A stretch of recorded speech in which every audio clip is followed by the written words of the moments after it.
ధనము అనేది దేవుణ్ణి సేవించడానికి ఆటంకమా అని మనం ప్రశ్న వేసుకుంటే చాలామంది ఏమంటారు అంటే దేవుణ్ణి ప్రేమించడానికి అనుసరించడానికి ధనము ఏమాత్రము కూడా ఆటంకంగా ఉండదు పాస్టర్ గారు అంటారు.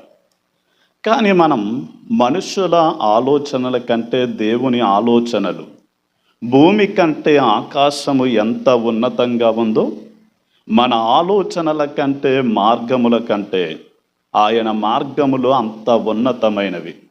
మనం బైబిల్ గ్రంథాన్ని గనక ప్రశ్న వేస్తే మనం దేవునికి సిరికి అంటే ధనానికి దాసులుగా సేవ చేయడం అన్నది అసాధ్యము అని మత్తయి సువార్త 6వ అధ్యాయం 24వ వచనం సెలవిస్తుంది. మనం ఈ రోజున చాలామందికి ధనం ఎక్కువై దేవునికి సేవ చేయవలసిన వారు ధనానికి సేవ చేస్తూ కుటుంబ సమేతంగా దేవుని సన్నిధికి రాలేకపోతున్నారు. భార్యాభర్త దేవుని మందిరానికి రావాలి అంటే పిల్లలను ఇంటి దగ్గర అట్టి పెడుతూ ఉన్నారు. అలా అని తల్లిదండ్రులు ఇంటికాడ ఉండి పిల్లల్ని పంపిస్తున్నారు. లేక భర్త వస్తే భార్య రాలేకపోతుంది, భార్య వస్తే భర్త రాలేకపోవడానికి గల కారణం ఏంటి అంటే మీ ధనం ఎక్కడ ఉంటుందో మీ మనస్సు కూడా అక్కడే ఉంటుంది.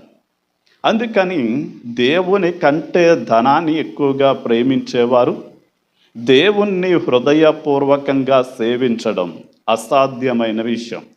కనుక ధనము కంటే దేవుణ్ణి అధికంగా ప్రేమించి మనం మన ధనాన్ని కూడా దేవుని కోసం ఇవ్వగలిగిన వారు మాత్రమే దేవుణ్ణి కూడా వారు దేవుణ్ణి ప్రథమ స్థానం ఇచ్చి అలాగే వారు దేవుణ్ణి అనుసరించగలుగుతారు.